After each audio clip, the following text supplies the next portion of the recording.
Oke, Bismillahirrahmanirrahim. Sederhana, simpel-simpel aja ya, sederhana aja.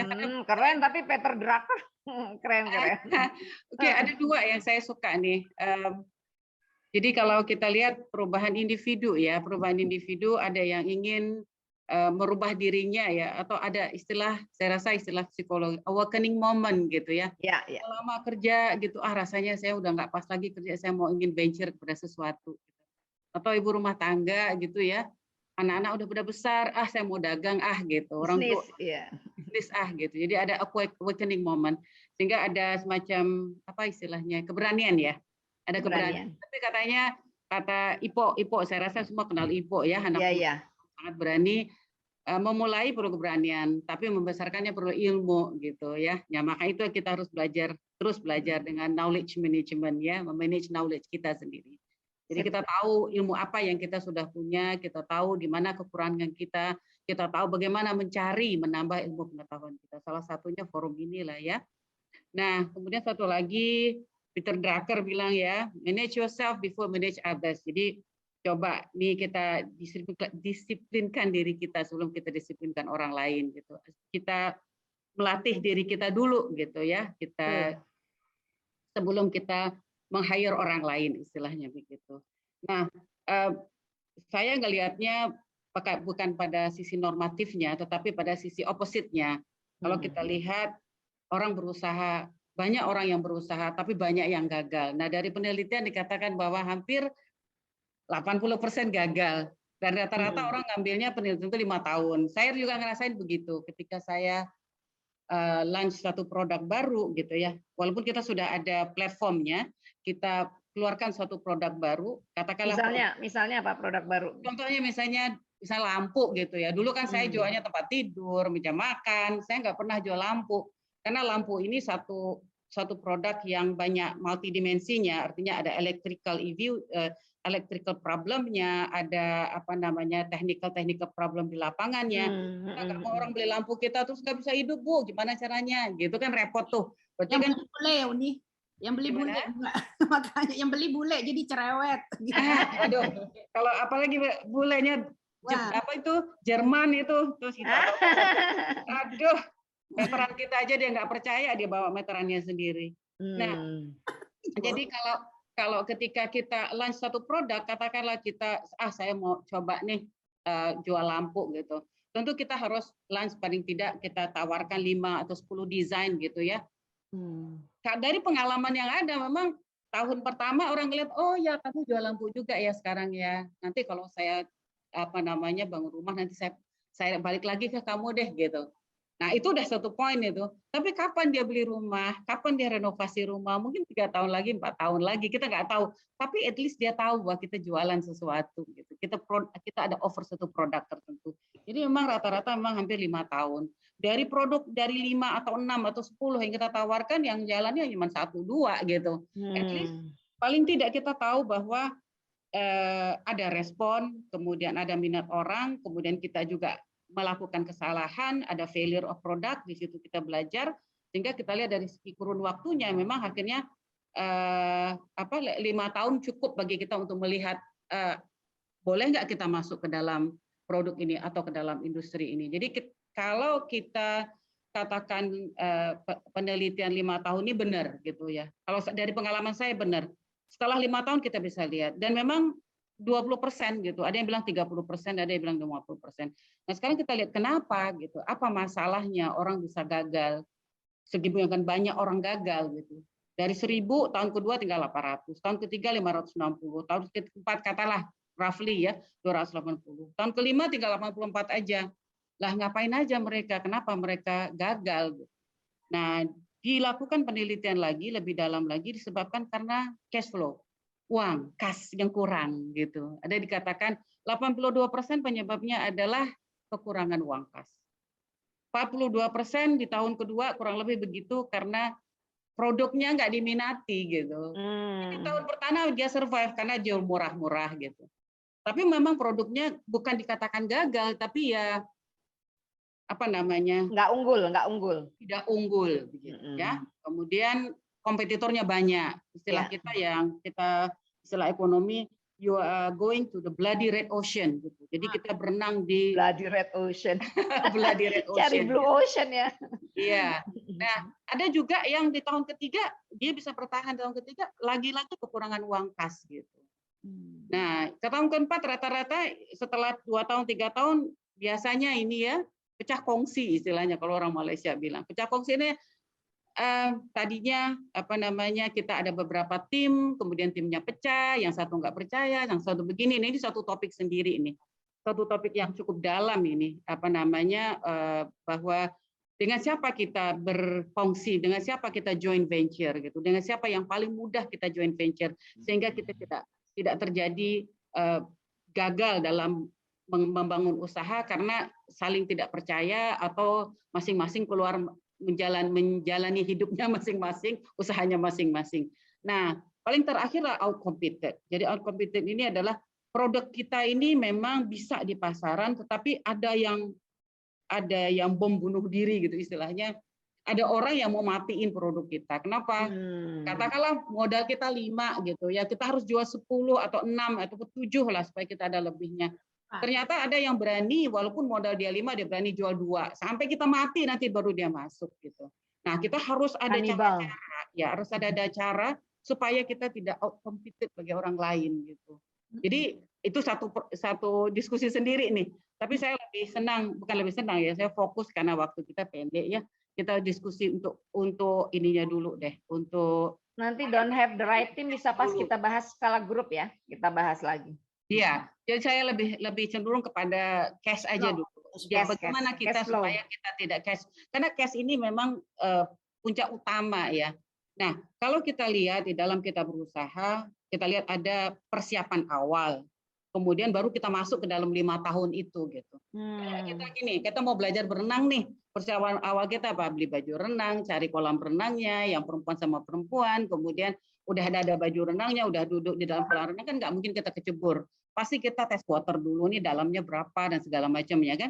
Nah, itu adalah satu proses yang cukup panjang juga ya, cukup panjang juga. Katakan misalnya seorang ibu rumah tangga pinter masak gitu, dia tunggu sampai anaknya selesai sekolah yang bisa dia apa namanya sudah mandiri, udah bisa ngurus diri sendiri baru dia usaha. Nah, itu kita sebut dengan preliminary preparation. Atau juga katakanlah seorang akuntan ingin punya jasa akuntan sendiri, dia kerja dulu di perusahaan swasta, dia kerja dulu di perusahaan service, dia kerja dulu di perusahaan manufacturing, dia bagian di bagian finance dulu, dia bagian cash management dulu. Di situ adalah preliminary dia tahu suatu saat dia akan bikin sendiri gitu. Atau seorang dokter, dia praktek dulu di swasta, dia masuk ke swasta, dia masuk ke pemerintah, segala macam. Di situ dia kumpulkan ilmu-ilmunya di situ. Jadi kita kumpulkan ilmu kita dulu baru kita kejebur gitu. Jangan ketika kita kejebur kita langsung baru kumpulin ilmu, itu terlambat udah gitu. Nah, di situ cash flow kita kena itu. Nah, yang paling penting bagi kita adalah disiplin diri. Disiplin diri ini ya nanti saya alokasikan sedikit itu ya, disiplin diri kita kepada kepribadian keuangan kita, bagaimana kita mengakumulate capital kita gitu ya. Bagaimana kita meng-create passive income kita. Nah, orang berpikir passive income itu terjadi kalau setelah kita kaya, enggak lah. Passive income itu justru kita siapkan ketika kita sedang bekerja dengan orang lain gitu. Ketika kita sedang ingin membangun usaha, baru ketika kita sudah berusaha passive income kita udah membantu kita gitu. Kayak misalnya suami istri nih, istrinya yang mau usaha, suaminya yang kerja dulu. Jadi kalau ada apa-apa nih keluarga nggak ada masalah, kurang lebih begitu. Ya. Kemudian akumulasi ilmu ya, semua saya rasa ini common sense aja. Kalau kita di industri industri kesehatan ya kita tahulah sumber di mana beli obat yang murah, kemudian bagaimana siapa saja customer kita, cari ide usahanya, nanti kita cari niche market istilahnya ya, dan segala macamnya. Saya rasa ini mudah sekali, pelajari supplier kita, pelajari kompetitor kita, pelajari teknologinya di situ. Jadi kita belajarnya itu sebelum kita memulai usaha. Jangan kita belajar ketika sudah berusaha, itu salah. Gitu. Gagalnya tuh kepepetnya nanti di situ gitu. Nah, yang paling saya yang paling di saya orang akuntansi ya. Jadi pola berpikirnya sangat pola berpikir akuntansi. Jadi pelan-pelan ya bagi orang yang anti angka, anti akuntansi ini. Nah, jadi gini, dalam akuntansi ini ada, kita lihat kanan dulu, income statement, ada pendapatan, ada biaya hidup, ada simpanan. Jadi katakanlah kita kerja nih, kita ada pendapatan pasif kita, pendapatan non pasif kita. Karena kita bekerja, kita ada income bulanan kita. Pendapatan pasif kita ya kita pernah punya rumah, kemudian semua kita sewakan, itulah passive income kita, gitu ya. Kemudian kita ada biaya hidup kita, ada fixed expenses, ada variable expenses. Kemudian usahakan belajar untuk menekan biaya hidup supaya kita ada simpanan. Nah, yang paling bahaya nih, kalau kita punya simpanan nih, kita tergiur memiliki harta, tapi untung-untungnya pakai utang gitu, dengan utang. Kita utang, uang kita cuma 100 juta, kita beli rumah 400 juta, 300 juta hutangnya kepepet lagi kita. Padahal kita sudah berniat nih, kita mau usaha nih, dan kita harus ada passive income kita ketika kita berusaha. Dan kita harus punya cash flow yang cukup ketika kita menjalankan usaha kita, supaya otak kita nggak terpecah-pecah gitu ya. Nah, sekarang kita lihat dari segi passive income dulu deh nih, income kita ini katakanlah sebagai pengusaha atau sebagai orang Muslim atau sebagai orang yang bekerja pada orang lain, pasti income kita dari Allah Subhanahu wa taala, itu jelas itu ya. Kemudian dari tabungan kita. Bagaimana kita bisa nabung ya? Karena kita press expenses kita. Nah, salah satu caranya press expenses kita adalah biaya standar hidup. Ini ketika kita sebelum bekerja, katakan kita mahasiswa nih, kita udah bekerja. Ketika kita mahasiswa, kita bisa hidup dengan 2 juta. Cobalah hidup dengan 2 juta ketika gaji kita 5 juta, 6 juta, 10 juta. Jangan berubah lifestyle ya. Jangan berubah lifestyle-nya, tetap. Jadi disiplin kita untuk tidak merubah lifestyle ini yang membentuk diri kita nanti ketika kita berusaha gitu. Bahwa kita tahu pahitnya uang yang kita simpan gitu. Saya ingat nih ada istilah marshmallow effect ya. Orang psikologi kan ada marshmallow effect gitu.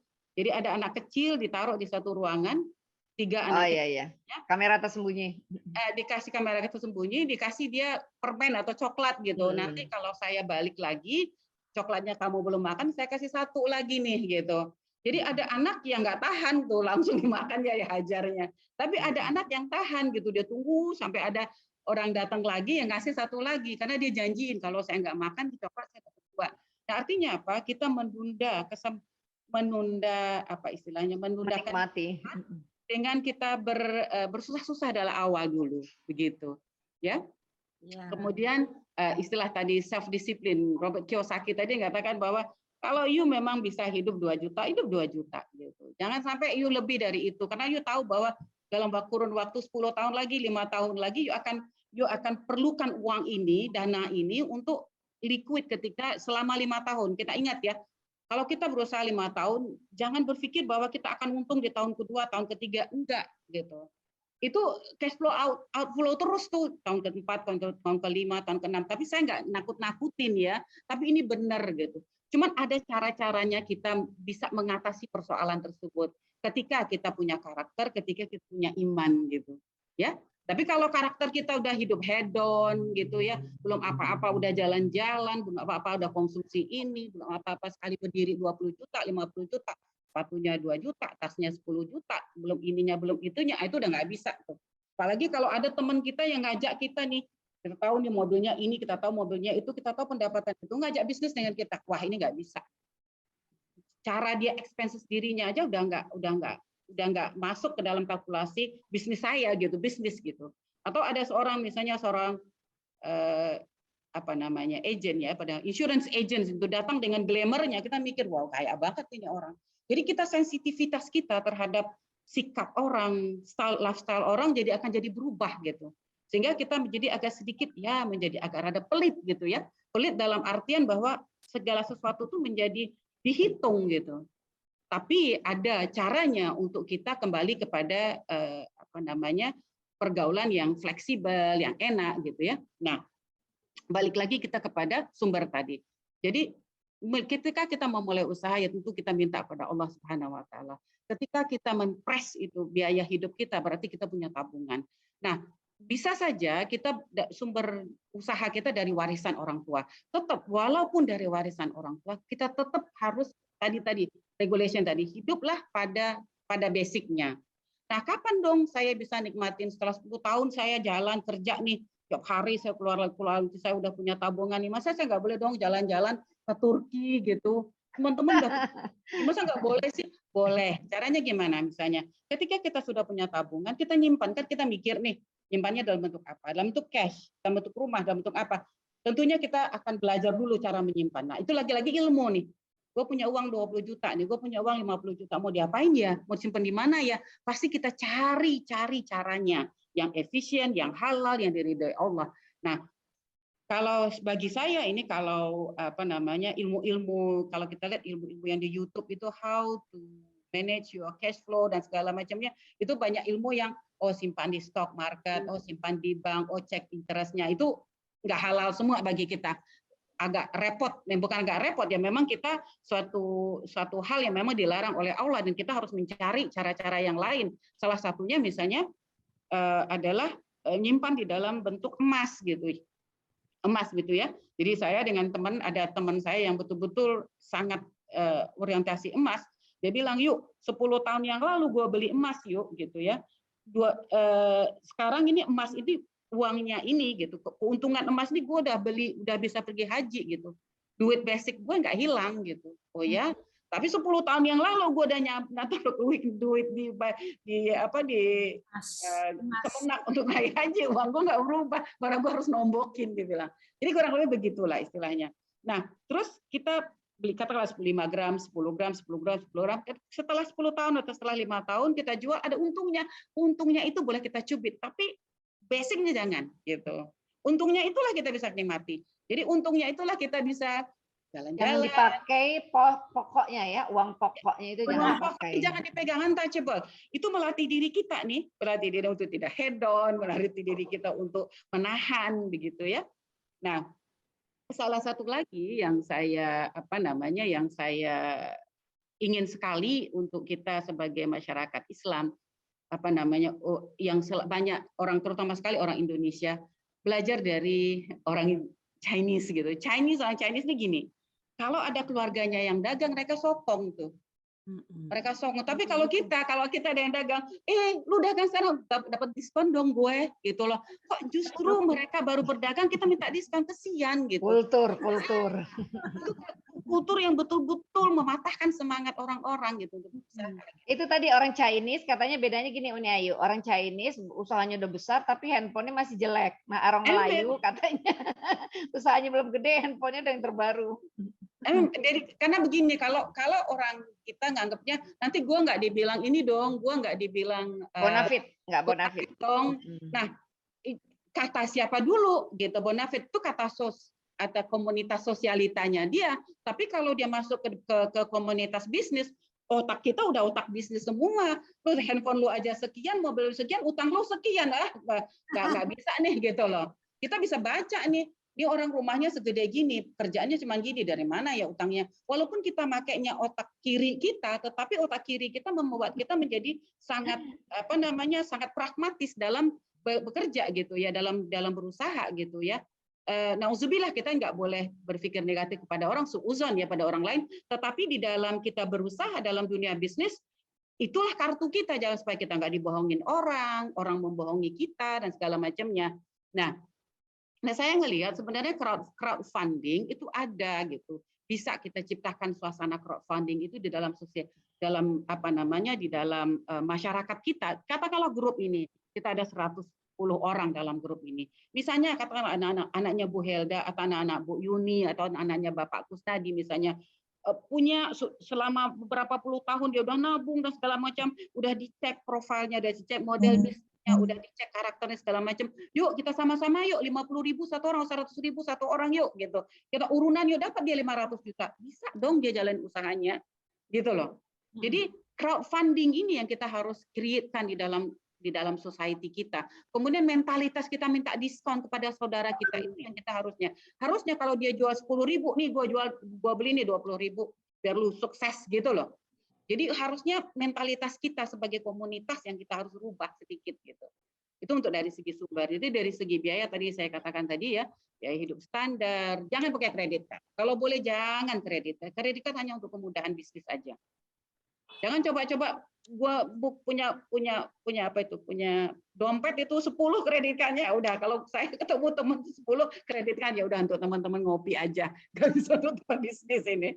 Nah, jadi apa namanya, kredit card itu menciptakan suasana yang sangat impulsif. Nah, orang yang impulsif nggak bisa, karena di dalam proses kita berusaha menjadi entrepreneurs, proses rasional, proses of decision making itu sangat dipakai gitu, sangat vital. Walaupun kita tahu ya, ketika orang membeli barang kita, ketika orang mengkonsumsi barang kita, sebenarnya lebih banyak impulsif kepada rasionalitasnya. Tapi kita sebagai supplier, sebagai manufacturer, sebagai vendor, kita harus sangat rasional. Jadi kita